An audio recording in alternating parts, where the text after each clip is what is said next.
We're being warned to tighten our household budgets in the lead up to Christmas as Australia faces rising inflation and interest rates. Joining me live is Ingrid Maynard, founder of the Sales Doctor. Great to see you, Ingrid. How are you? Yes, I'm very well, Janie. How are you? Very well indeed. So, yes, economists predicting inflation could rise to 8.5% by Christmas, which is higher than the Treasury's forecast. This is really concerning. Yeah, it's very concerning. I think that households have been under pressure for quite some time. And, every time they go to their mailbox, there's another letter telling them that either their electricity has gone up, their mortgage has gone up, their gas prices have gone up. Every time they go to the pump, they're paying more for petrol. They're feeling it in their hip pockets. So what can we do in terms of, as a consumer, and also if you are a business owner, to make people come to the shops and keep spending? Yes, exactly. I think as a shopper this Christmas, people are going to be far more discerning. I mean, I can use my own family, for example. Usually Christmas is a bonanza when it comes to present buying, but this year we've decided to do Kris Kringle, and we've set a limit so that everyone gets a really nice present, but that everyone's individually spending a lot less than they otherwise would. So I think shoppers can do that. They can also shop locally so that they're not using, valuable petrol money to go into the city or to go further than their local shopping centre to buy their presents. And they can support local retailers by going down to their strip shopping centres and purchasing from people that are the owner-operators of those businesses. I'm not saying, don't go to the big chains. Of course, that's where you're going to get some fantastic bargains. And I encourage shoppers to do that too. However, we need to also be thinking about the person behind the shop, because that's their business as well.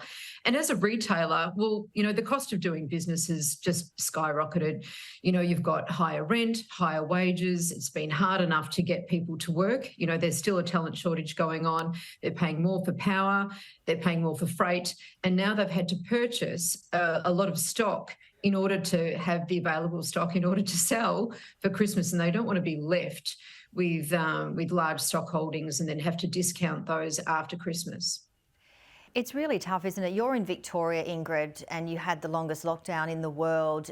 I mean, it's just heartbreaking to hear what businesses have gone through, what consumers are going through, not just, of course, in Victoria, but across the globe.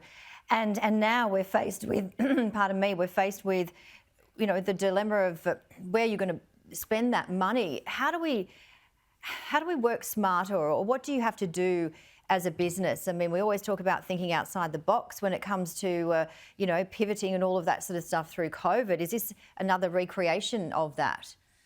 Yeah, absolutely, Janie. And I think that, whenever there's challenge, there's opportunity. And I might have said that before, but it's equally true now. So for retailers, I think that there's a few things that they can do.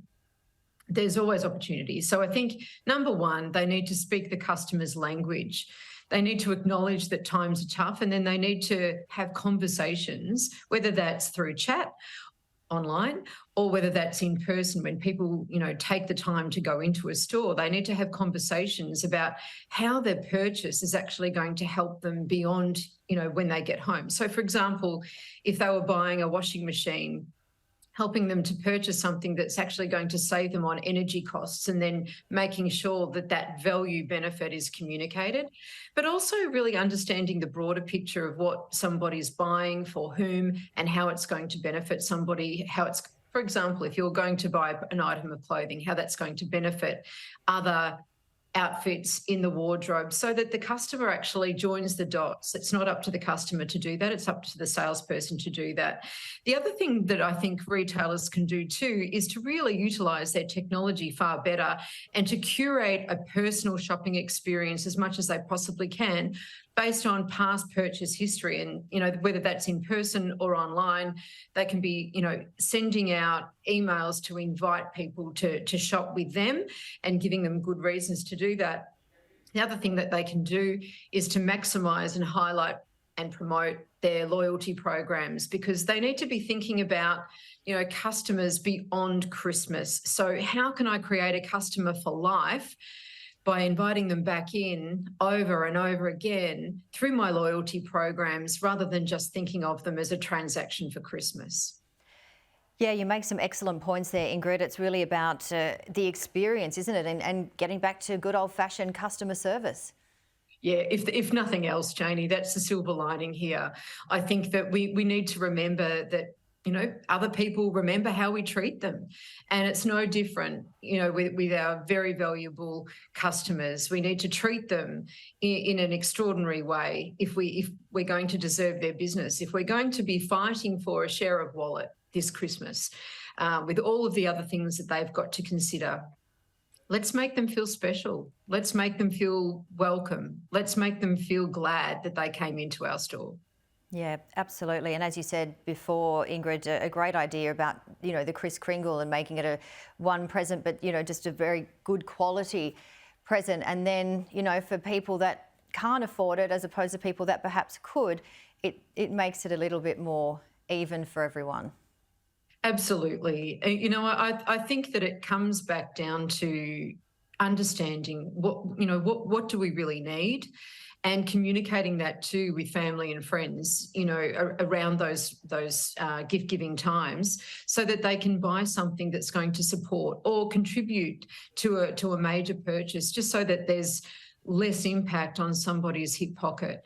For example, I'm coming up to my 50th, and I've got the family all contributing to a big present. Now, even with those contributions, it's probably not going to buy the present, but it really helps me when it comes to buying something that would otherwise be out of my reach, and something that I would have to make a decision about probably not getting, because it's just a bit of a luxury item. So, there's lots of different ways that we can operate this Christmas. We've just got to think beyond and keep as much of those valuable dollars in our back pocket as we possibly can. Yep, well said. We've got to stay creative and just keep on keeping on. But really appreciate your time and your expertise, Ingrid. It's always great to see you. Take care. Thanks, Jane. And happy birthday. Thank you.